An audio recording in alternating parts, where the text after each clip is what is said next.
Bienvenidos al podcast del Instituto Fe y Libertad. En este espacio conversamos con expertos y analizamos posturas sobre economía, religión, libertad y más.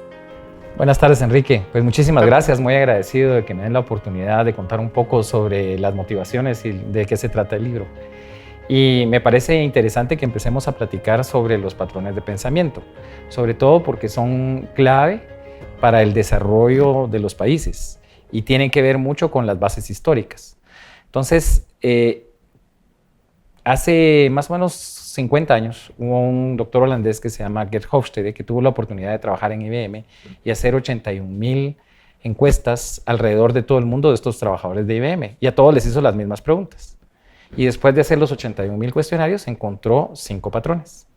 De esos 5 patrones hay 3 que están directamente relacionados con el desarrollo económico.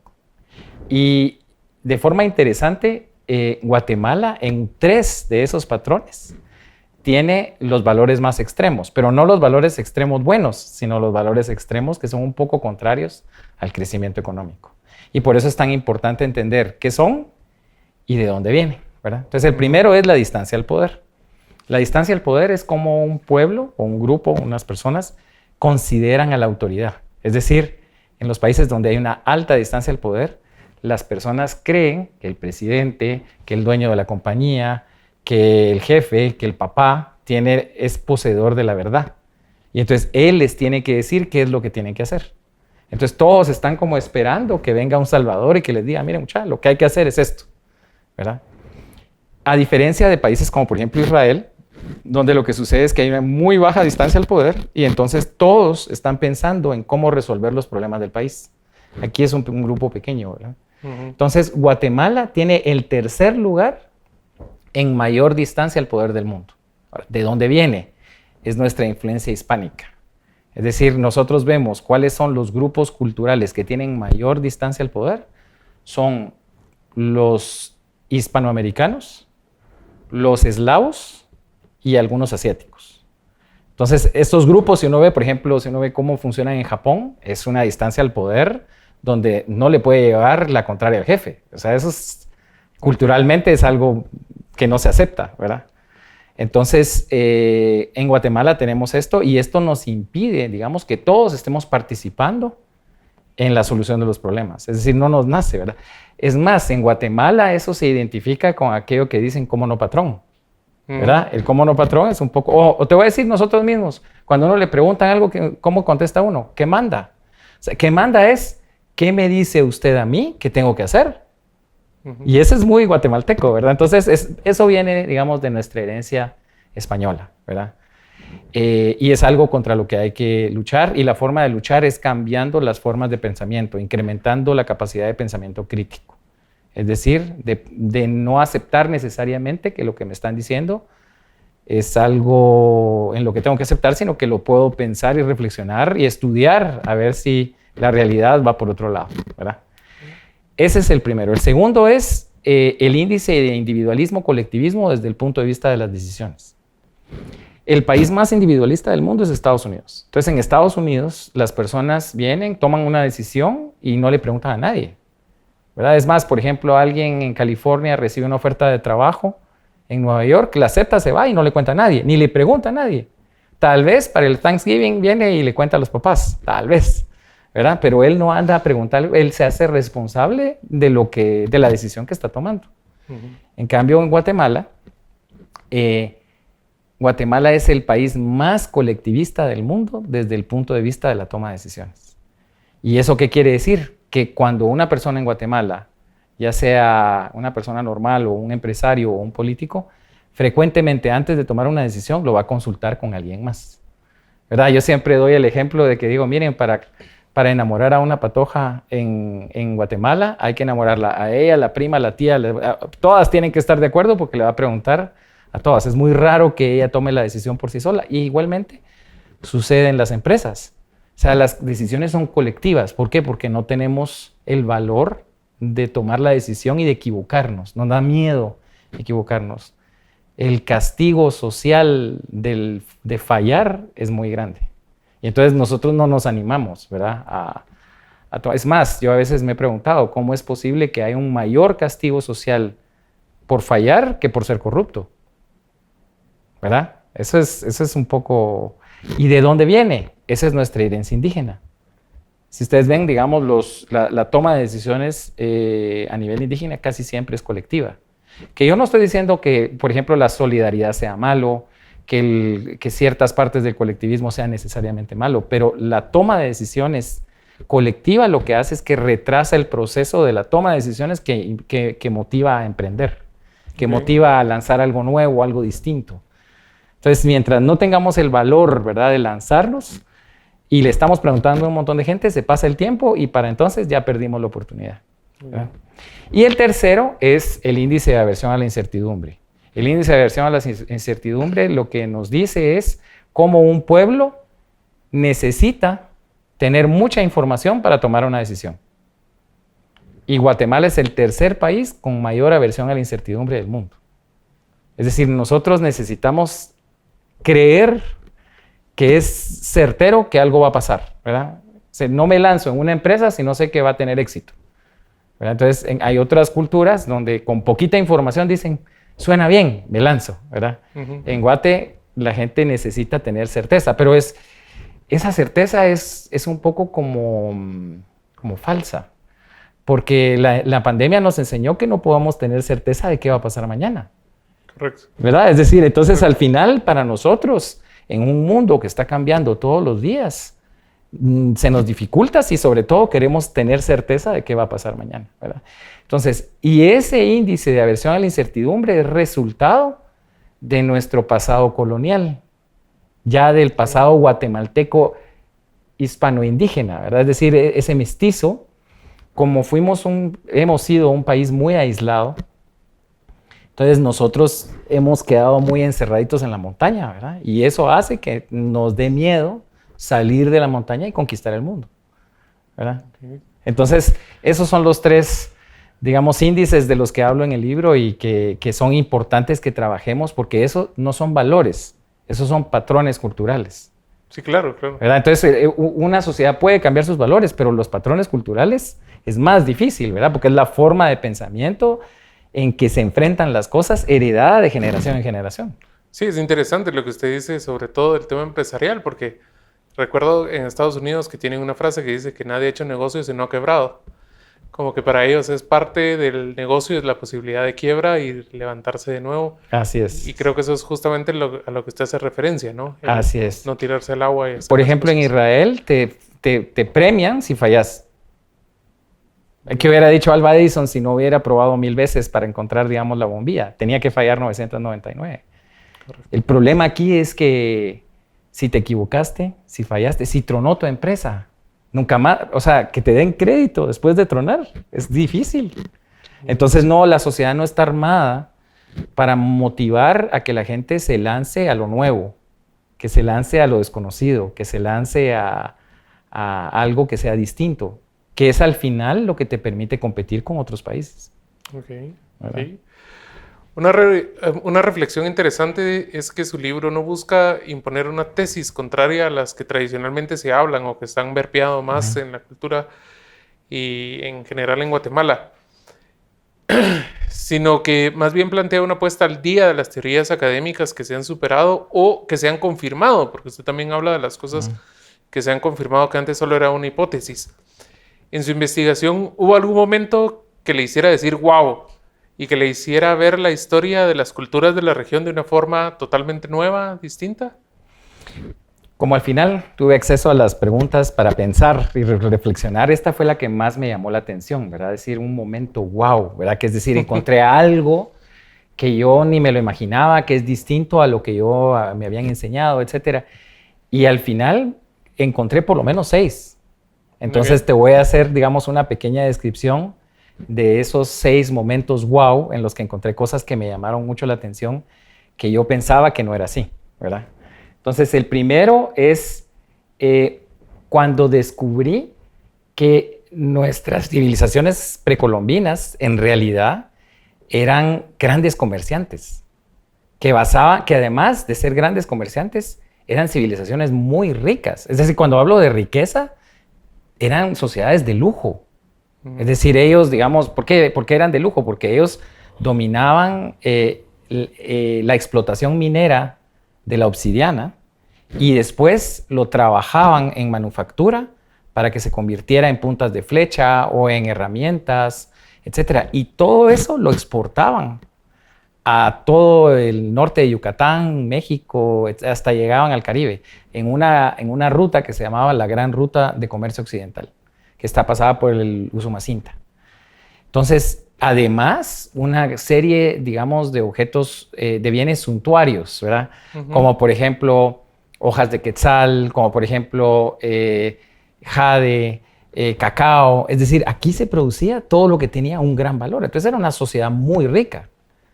Y yo siempre me imaginé que, bueno, sí, que sabía que eran astrólogos y todo, pero que Guatemala, en su historia, hayamos sido un país tan rico, centro del comercio mesoamericano, a mí me ilusionó porque dije, bueno, si fuimos ricos alguna vez, podemos otra vez volver a ser ricos, claro, ¿verdad? Ese es el primero. El segundo te diría que cuando llegué a la conclusión de que no fue una conquista, sino un choque de civilizaciones. Y eso me parece importante porque la conquista significa que un grupo poderoso vino y muy rápido dominó a un grupo pequeño, ¿verdad? Conquista viene de conquistar y eso viene del latín conquerer. Conquerer significa con es juntos y querer que están en la búsqueda de algo. Entonces, ellos están buscando de forma conjunta el lograr una victoria, ¿verdad? Pero en Guatemala duró 173 años.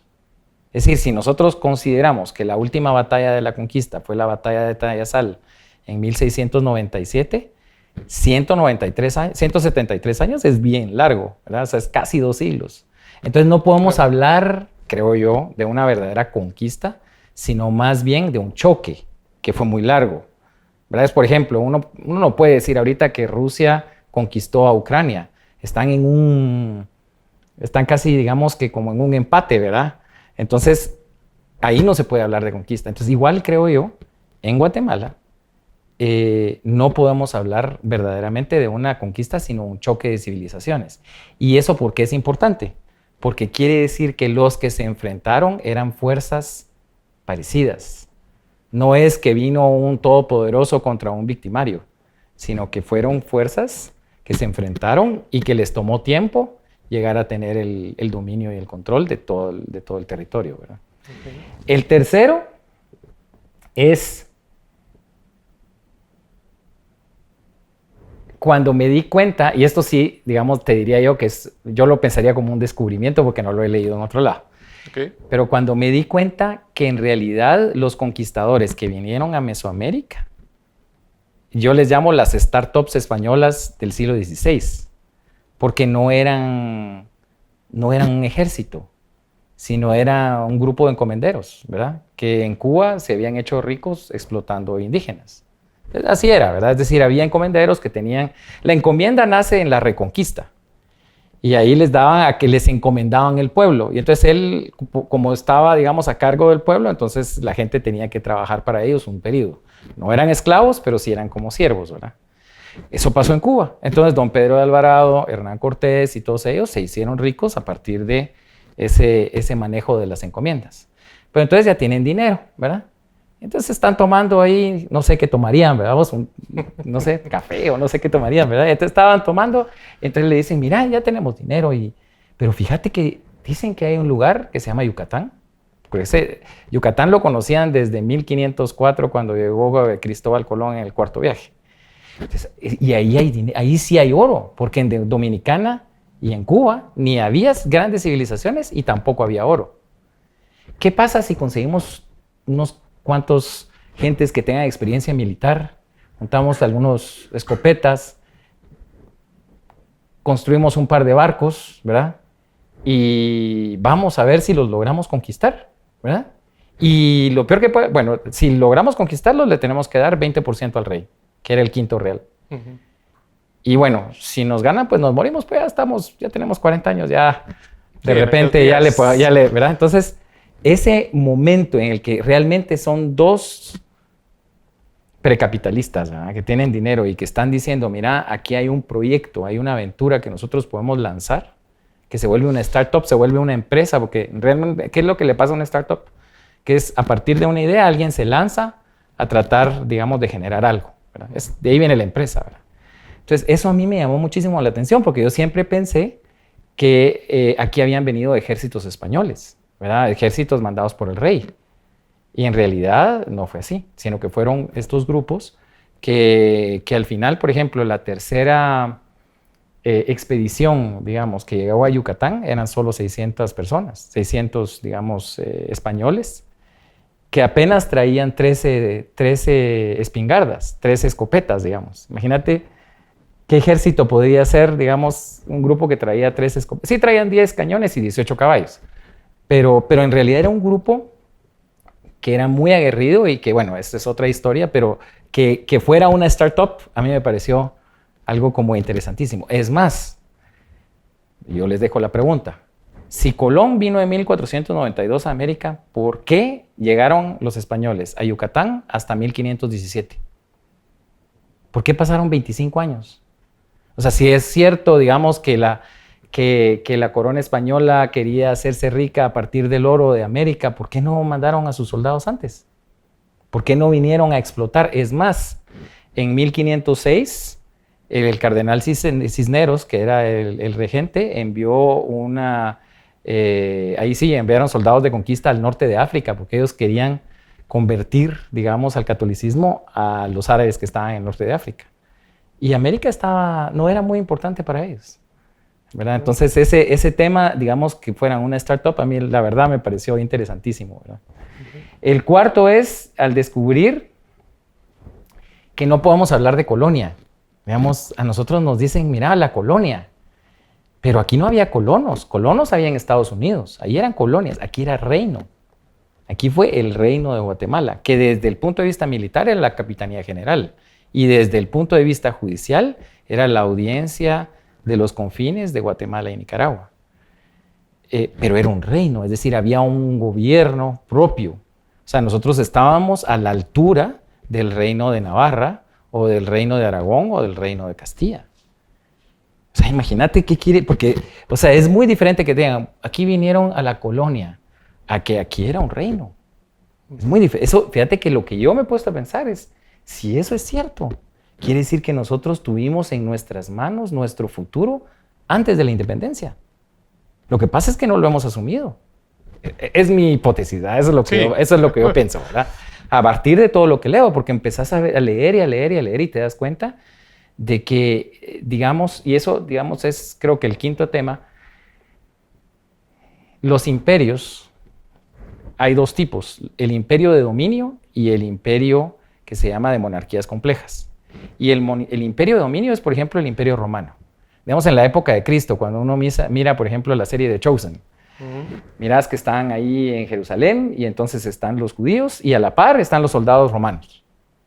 Y entonces en todo el imperio romano estaba lleno de soldados por todos lados, ¿verdad? Ese es el imperio de dominio, porque entonces Roma, digamos, realmente dominaba al resto y decidía qué era lo que tenía que pasar en cada lado, ¿verdad? Aquí la cantidad de soldados que había era mínima. Es decir, no tenemos mayores, digamos, fortalezas aparte del castillo de San Felipe, que lo construyeron en el siglo XVII para enfrentar a los piratas ingleses.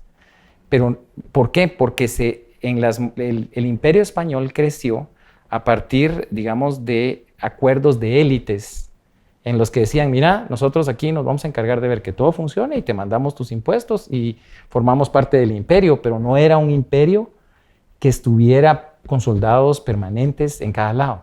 Es más, la mayor parte de los ejércitos, digamos, del Imperio Español, siempre la proporción de españoles fue muy pequeña. Por ejemplo, durante la Guerra de Independencia de los Países Bajos, cuando se independizaron de España, el ejército, digamos, el grueso del ejército español, los españoles dentro del ejército español que peleó para defender que no se independizaran, solo 10% eran españoles. El resto eran de otras partes del imperio, incluyendo holandeses. Es que si no hubiera sido imposible, digamos, de que un país como España pudiera dominar el mundo, ¿verdad? Fue el primer imperio donde no se puso el sol. Pero eso es interesante porque ahí viene el sexto momento wow, que es cuando uno descubre, digamos, que nosotros los mestizos latinoamericanos somos fruto del amor, ¿verdad? Y eso me parece muy importante porque en 1504 la reina Isabel y el rey Fernando emitieron un decreto que decía que cualquier indígena americano podía casarse en igualdad con un español, o al revés, ¿verdad? Y que todo tenía que hacerse para asegurar que las personas pudieran, si deseaban, vivir juntas sin que se les, digamos, hubiera ningún problema, ¿verdad? Y eso fue 20 años antes de que los españoles vinieran a Guatemala. Imagínate. Y lo mismo en Estados Unidos, solo sucedió hasta 1967. Entonces, yo lo que creo es que nosotros no hemos aprendido a valorar que crecimos, que hemos crecido en un entorno en realidad de mucha libertad. Es decir, donde te permitían casarte con quien quisieras, no te obligaban. Imagínate eso. Correcto. Entonces, esos 6 momentos, la verdad es que yo conforme más leo, mi hijo me dice, mira, y yo veo que cada día hablas mejor de los españoles. Y le digo, pero es que en sí la época del imperio fue el imperio de los Habsburgo. Cuando llegaron los Borbones creo que pasó algo distinto, ¿verdad?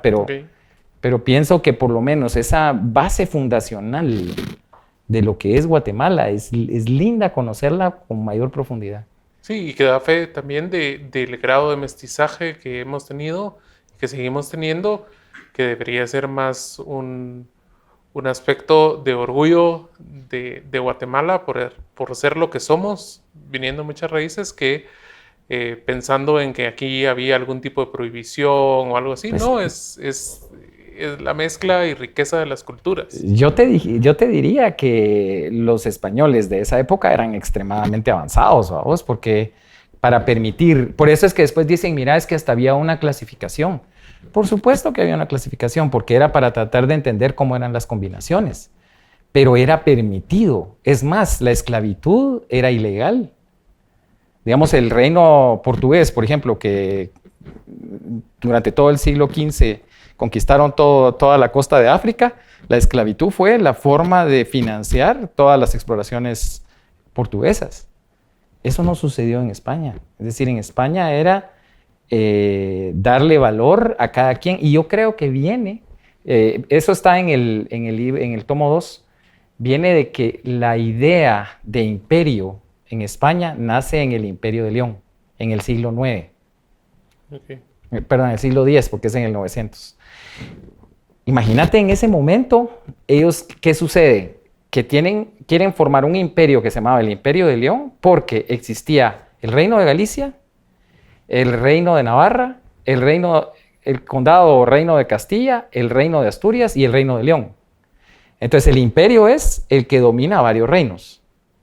Entonces ellos, desde el momento en el que tratan de juntar a naciones distintas, entienden que hay mestizaje, y por eso, digamos, ves que hoy España sigue, digamos, un poco con ese problema de la complejidad de cómo construís un país con gente que habla distintos idiomas, que tienen distintos orígenes y que a veces hasta tienen distintas razas, ¿verdad? Entonces, ¿cómo los unís a todos? Pero han logrado mantener cierta unidad.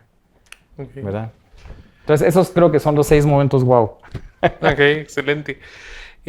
Como sabe, el Instituto Fe y Libertad, junto con la Asociación de Amigos del País, celebrará próximamente un simposio sobre la fe y las culturas mayas, en el contexto de la colonia, es decir, de 1524 en adelante. Pero su libro brinda una maravillosa visión de la realidad de la región previo a esa época. Ayúdanos a contextualizar ese periodo. ¿Cómo eran las civilizaciones, las culturas y su dinámica interna y entre ellas justo antes de la llegada de los españoles? A mí me parece que lo primero que hay que decir es algo que ya platicamos, y es que era un lugar con mucha riqueza. Había mucho comercio, pero cuando hay mucha riqueza frecuentemente hay violencia y había muchas guerras y había vasallaje.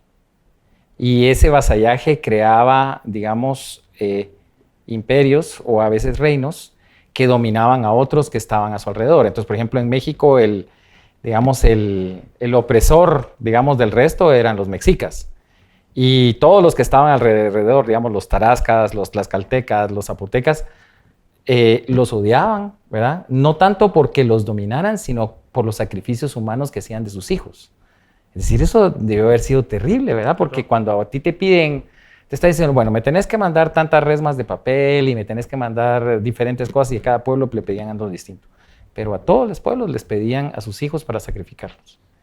Y eso, ¿te imaginas? Generaba un problema, digamos, un problema serio. Aquí en Guatemala, digamos, el reino opresor era el reino quiché, que fue el que dominó a todos, porque eran digamos, los que desde el punto de vista militar eran, digamos, los más fuertes, con excepción de los cachiqueles, porque los cachiqueles eran la élite militar de los quichés. Lo que pasó fue que en 1470 se separaron, porque hubo un conflicto, y entonces fueron a fundar Iximché en 1470, imagínate, apenas 50 años antes de que vinieran los españoles. Entonces, estos reinos eran reinos donde había una cantidad. Fíjate que ya que está aquí el libro, te voy a leer un pedacito para que nos demos una idea de cuántas guerras había. Dice, los pocomes, que eran habitantes primarios del altiplano, venidos de Caminal-Juyú, fueron expulsados por los quechí, quienes a su vez fueron expulsados por los raminaleros, que luego fueron expulsados y vencidos por los quiché, los cuales se expandieron al sur y lucharon contra los pipiles y los utugiles, que ocuparon la zona del Soconusco, para luego ser expulsados por los mexicas, quienes llegaron hasta Tapachula. El siguiente paso era sin duda la conquista del reino quiché por parte de los mexicas. Y para ello habrían sido los cachiqueles y los utugiles quienes se habrían aliado a los mexicas, pues los quichés eran el reino opresor, ¿verdad? Entonces, es decir, la dinámica que existía, digamos, entre todos los pueblos era una dinámica de muchas guerras, ¿verdad? Y de mucha violencia y mucha brutalidad. Ahora, importante es saber que Europa estaba igual. Es decir, decir que los europeos vinieron a civilizar tampoco es cierto. Tampoco es cierto, porque fíjate que hay un pedazo del que la verdad me siento satisfecho, digamos, que está en el libro 2 cuando hablo de la leyenda negra. La leyenda negra, que es la leyenda que se ha armado en contra de España, ¿verdad? Y en esa parte hablo sobre los sacrificios humanos que se hicieron, digamos, en México. También hay un ensayo muy interesante de la actual ministra de Cultura, la señora Gracioso. Es tu familiar, ¿no? Ella, muy interesante sobre los sacrificios y rituales, digamos, de los quichés y los cachiqueles, sacrificios humanos, ¿verdad? Es decir, no eran solo los mexicas. 1524, así estaba la cosa. Ahora, si te vas a 1534 en Inglaterra y lees la ejecución que hizo Enrique VIII de los 5 sacerdotes que no quisieron reconocerlo como la cabeza de la Iglesia Católica, de la cabeza de la Iglesia Anglicana, la forma en que los mataron fue, te diría yo, casi igual de brutal que como eran los sacrificios humanos. Lo único es que no los desollaban, pero, por ejemplo, los ahorcaban sin que se muriera. O sea, estaban ahorcados así y en el momento les metían un cuchillo para sacarle el corazón. Te estoy hablando de Inglaterra, con el embajador del imperio enfrente y toda la nobleza. Le sacaban vivo con un cuchillo el corazón y luego le abrían los intestinos, le cortaban los testículos, lo descuartizaban y después cocinaban, digamos, los miembros para poder exponerlos en público. Entonces, cuando vos lees eso y lees lo otro, lo que se entiende es que el mundo vivía en una brutalidad que nosotros hoy no la podemos entender. Claro. Pero no es que eran los españoles o que eran los ingleses o que eran aquí, sino que así era el mundo. Así era por todos lados, ¿verdad? Y un mundo que continuó así hasta básicamente la Segunda Guerra Mundial. Exactamente. Las batallas europeas continuaron hasta que llegó el punto en el que se mataron entre ellos a tal escala que decidieron ponerse un alto, ¿no? Sí. Y mira qué interesante lo que decís, porque al final, digamos, hubo 4 convenciones de Ginebra, que las convenciones de Ginebra fueron como los acuerdos para que las guerras no fueran tan duras y violentas, ¿verdad? Claro. El 4º acuerdo, donde se reconoce que es malo matar civiles en la guerra, se firmó en 1949. Es decir, antes de 1949 no existía un acuerdo entre las naciones de que matar civiles en la guerra fuera un crimen, digamos. Imagínate. Entonces nosotros lo queremos usar, para nosotros eso es una barbaridad. Y eso que si vos vas hoy a Rusia y a Ucrania, o mira lo que está pasando en Israel y en Gaza, y está pasando en nuestro siglo. Claro. Ahora, claro, nosotros lo vemos hoy mal. En aquella época, pensaba en el siglo XVI, era bastante natural, ¿verdad? Es decir, la violencia que se vivía era el día a día del ser humano, que fuera europeo o que fuera guatemalteco, mexica, cachiquel o quiché, ¿verdad? Excelente. Yo quisiera seguir a la siguiente pregunta porque tiene relación con esto que usted está diciendo, que es, en su libro usted tiene un balance muy interesante en cuanto a retratar a los pueblos que habitaban la región, porque los relata como guerreros, pero también como empresarios, los relata como brutales, pero también civilizados, como comerciantes y productores, así como científicos y astrólogos, relatando civilizaciones tan complejas como las actuales. Y entonces la pregunta es, ¿cuál cree que es el error o errores históricos que deben rectificarse sobre las culturas de la región previo a la llegada de los españoles de 1524? Mira, el quinto tomo se llama Los 12 mitos y el relato de la conquista. Entonces, aquí tengo un listado, digamos, de cosas que yo te diría que son parte de esos mitos en los que nosotros hemos creído, ¿verdad? Entonces, por ejemplo, pensar en que nuestros indígenas fueron víctimas de lo que llamaban los europeos el buen salvaje, ¿verdad? Esa idea que metió Rousseau de que aquí había buenos salvajes, ¿verdad? Ni eran salvajes, ni eran buenos, tampoco eran malos, eran personas normales, ¿verdad? Pero eran muy parecidos, digamos, al europeo, peleaban de manera similar. Y es más, el otro tema es la superioridad tecnológica. Siempre se ha pensado que los españoles tenían una gran superioridad tecnológica por el caballo, por la pólvora, y en realidad eso tampoco es tan cierto, ¿verdad? Evidentemente, cuando tú traes un caballo y no tenés ninguno, es bien difícil pelear con eso. Pero cuando los números, por ejemplo, de los tlaxcaltecas que se enfrentaron a los españoles, ellos pasaron peleando casi 3 semanas y los tenían casi todos aniquilados. De todas maneras, Hernán Cortés, cuando vino con don Pedro de Alvarado a Yucatán y que se enfrentaron con los tlaxcaltecas, solo tenían 18 caballos. Entonces, imagínate, se tomaba 5 tlaxcaltecas que se montaban en ellos, botaban los caballos y los mataban. Cuenta el conquistador anónimo, que parece que era el mayordomo de Cortés, pero él el libro lo firmó como el conquistador anónimo. Él cuenta que él vio a un guerrero tlaxcalteca con un macahuitl partir en 2 a un caballo. Es decir, evidentemente les provocó un choque, pero esa visión romántica que decían que pensaban que era la misma persona y todo, o sea, eso sí es mitología, ¿verdad? Entonces hay un montón de ideas. O por ejemplo el tema de la pólvora. Imagínate, te dicen la pólvora. Imagínate que para poder disparar una espingarda se tardaban en cargar la espingarda 2 minutos. O sea, estás con la espingarda, agarras los perdigones, la pólvora y decís, espérame, no me vaya a disparar, espérese 2 minutos, mientras si sos bueno, va. Y los indígenas, digamos, podían tirar hasta 6 flechas en 2 minutos. Y los ejércitos que usaban flechas, por ejemplo, el ejército de Enrique V, que derrotó en Arrancús a los franceses, estaba principalmente de flecheros, de arqueros, ¿verdad? Entonces, digamos que sí había cierta superioridad tecnológica, pero los números no eran suficientes, ¿verdad? Entonces, no fue una de las causas reales por las que ganaron, digamos, por las que se terminó dominando. Y por eso fue que les costó tanto, ¿verdad? Es más, si ves el lienzo de Tlaxcala, yo hice un inventario de cuántas veces aparecía una espingarda en todas las imágenes. Son como 70 imágenes. Y yo creo, ahorita no me recuerdo el número, pero no había más de 5 imágenes donde aparecía, digamos, una espingarda o una escopeta. Y cañones aparecen en 2. Entonces, digamos que hubo, pero no había, apenas lo estaban introduciendo en Europa, ¿verdad?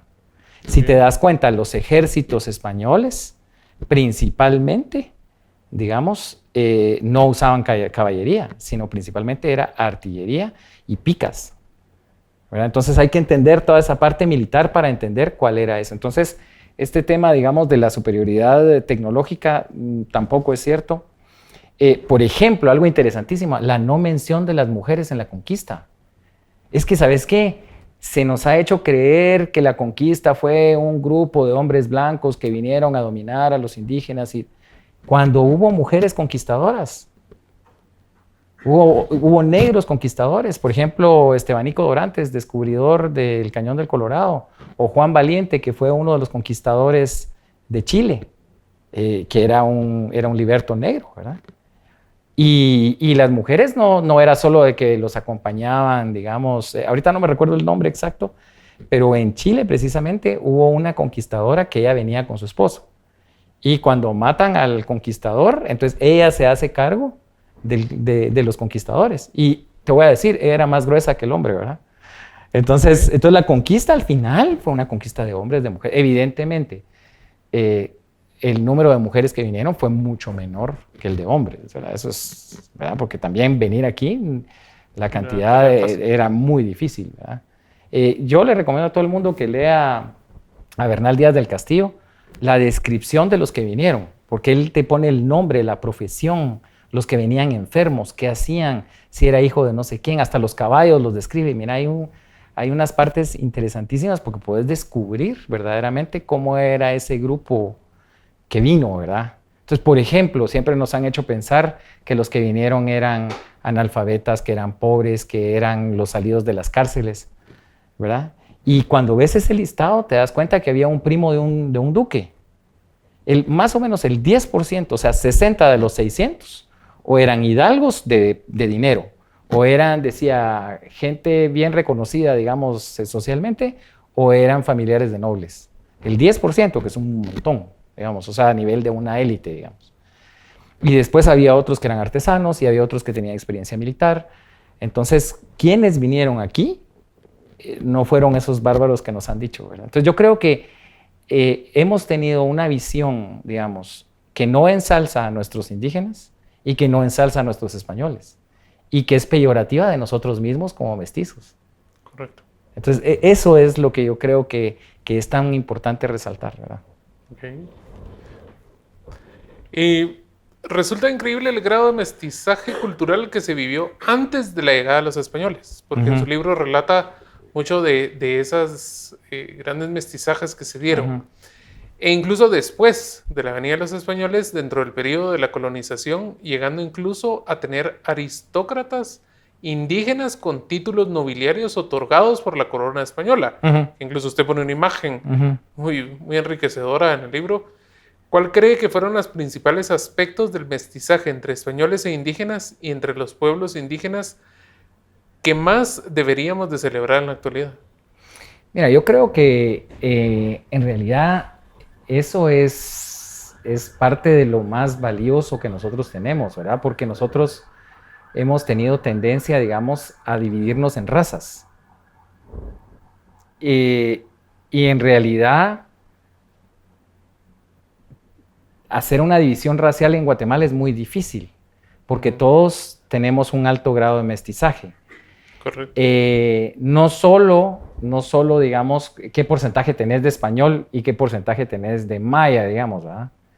En realidad ese maya tiene un porcentaje de quiché, de cachiquel, de pocom, te voy a decir, todos esos son mayas, pero ellos tienen un porcentaje importante también de mestizaje con los pipiles, que eran nahuatl, ¿verdad? O, por ejemplo, en el sur de Escuintla tenés un mestizaje importante teotihuacano, digamos, toda la cultura de Cotzumalguapa fueron colonias del imperio teotihuacano, ¿verdad? Que se quedaron solas cuando ellos se convirtieron, digamos, en una cultura propia que no era maya. Después se integraron por estar cerca, pero el origen es nahuatl, ¿verdad? Okay. Y por ejemplo, cuando vienen y te dicen que nosotros somos mayas puros, en el 378 vinieron de Teotihuacán e invadieron, tomaron el control de Tikal. Entonces, cuando vos decís, los mayas de Tikal, en el fondo eran medio mexicanos. Si vos ves, digamos, por aquí hay un plato que muestro, digamos, la imagen, que trata de mantener, digamos, sus rasgos teotihuacanos. Mira, dice, dibujo a partir de la imagen de Justin Kerr, de Simon Martin, donde se habla búho de estilo teotihuacano que vincula a Huac Chancahuil con su padre Chactoc y Chac II. Pero que es una imagen, digamos, maya, todo el dibujo en sí es teotihuacano. Okay. De la nobleza de Tikal. Okay. Página 107, ¿ah? Página 107. entonces, lo que quiere decir, ¿verdad? Es de que es como que pensés quién es un español puro. Claro. ¿Verdad? Y fíjate que por eso hay un pedazo todavía hasta el final donde, por ejemplo, hablo un poco del tema de Hitler, ¿verdad?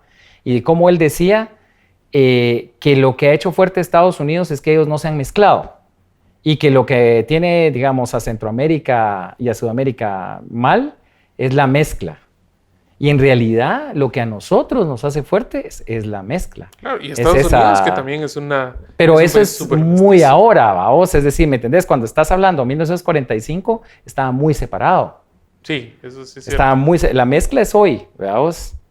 No es el Estados Unidos de hoy. Hitler hablaba de ese Estados Unidos donde sí estaba el blanco, muy separado del negro. Hoy, ya desde 1967, ya se da ese mestizaje. Y es interesante que en el tema del mestizaje, justamente todo lo que usted nos ha contado hoy hace razón de por qué ese grado de mestizaje previo a la venida de los españoles, que es unas culturas muy dinámicas, sumamente, digamos, siempre proclives a avanzar, a tener nuevos, digamos, de alguna manera conflictos, pero también comerciales, de muchas relaciones comerciales, muchas relaciones probablemente de intercambio de conocimiento, de familias, porque había esa aristocracia, digamos, que también parecía tener interés en todos esos temas. Entonces, todo eso hace razón también de lo que usted cuenta ahora, que es ese grado de mestizaje era muy alto, por muchísimas razones. Y entonces vienen los españoles, usted diría, a un pueblo ya mestizo. Vienen los españoles a un pueblo mestizo. Es más, viene un pequeño grupo de españoles con un gran grupo de mexicanos, digamos, que venían de 9 naciones, principalmente tlaxcaltecas, que vienen a Guatemala a mezclarse con los que ya estaban. Y tan fuerte es la influencia mexicana, digamos, que nosotros tenemos 40% de las 340 municipalidades tienen nombre nahuatl. Municipalidades guatemaltecas. Municipalidades de Guatemala. El 40% tienen nombre mexicano. O sea, imagínate. O sea, ¿qué te dice eso, verdad? Eso es interesantísimo porque quiere decir que al final nosotros somos mesoamericanos. Claro. Y no hemos sabido, fíjate. Yo ayer almorcé con un mexicano y le decía, vos, es que nosotros somos hermanos y nosotros nos han separado. O sea, en realidad, Mesoamérica es muy grande y ese debiera ser nuestro reino. Y si nosotros, digamos, buscáramos acercarnos, digamos, a estos que son, digamos, nuestros hermanos históricos, tendríamos una región muchísimo más rica, más grande, con más gente, con más comercio, con más cosas. Claro, ¿verdad? claro. Entonces... Sobre todo, como bien se ha estudiado, es que un imperio español que abarcaba desde California hasta la Patagonia. En el lado de América, pero imagínate, claro, desde las Filipinas hasta... Es decir, al final estaba en todo el mundo. Y algo importante, dentro de ese imperio, ¿cuál era el rol que nosotros jugábamos? No era muy importante. Y eso es lo que tenemos que nosotros reconocer. Porque nosotros le echamos la culpa a los españoles. Pero los españoles estaban preocupados por Europa. Solo te voy a decir 2 cosas rapidito. Primero, imagínate si vos sos el emperador, sos el dueño de Italia, sos el dueño de Holanda, sos el dueño de Bélgica, de España, de Portugal. La ciudad más rica del mundo era Amberes, que estaba en Bélgica. Y Amberes le daba en impuestos 7 veces más que todo el oro que venía de América. Entonces, ¿qué te preocupa más? ¿Europa o América? Claro, Europa. O sea, ellos estaban preocupados. Es más, España era el imperio o el país defensor de la Iglesia Católica. Recordate que en 1516 Carlos I llega como rey de España. 1517 Lutero pone las 95 tesis. 1520 Carlos I se convierte en Carlos V del Sacro Imperio Romano Germánico. ¿Y quién era el enemigo de Lutero? El Papa. ¿Y quién era el brazo armado de Lutero? los príncipes luteranos. ¿Y quién era el brazo armado del Papa? El emperador, que era ¿quién? El rey de España. Entonces los ejércitos estaban en Europa peleando por las guerras de religión. O sea, no estaban aquí. Sí, pues, había una dinámica. Había una dinámica en Europa que era muy fuerte como para que ellos estuvieran preocupados. Claro, entonces mandaban lo que podían y por eso fue que mandaron tanto misionero, ¿verdad? Porque entonces también había, digamos, parte de traer, digamos, una conquista religiosa, digamos. Claro. Porque no tenían los medios para hacer una conquista militar. Pero en la Edad de América eso daría también una dinámica más independiente y propia de esta región entre indígenas, españoles. Exactamente, que ahí es donde yo te digo que no hemos asumido que en realidad este territorio realmente es el resultado de nuestras propias decisiones. O sea, le echamos la culpa a otros, pero en realidad nuestra historia es nuestra. Sí.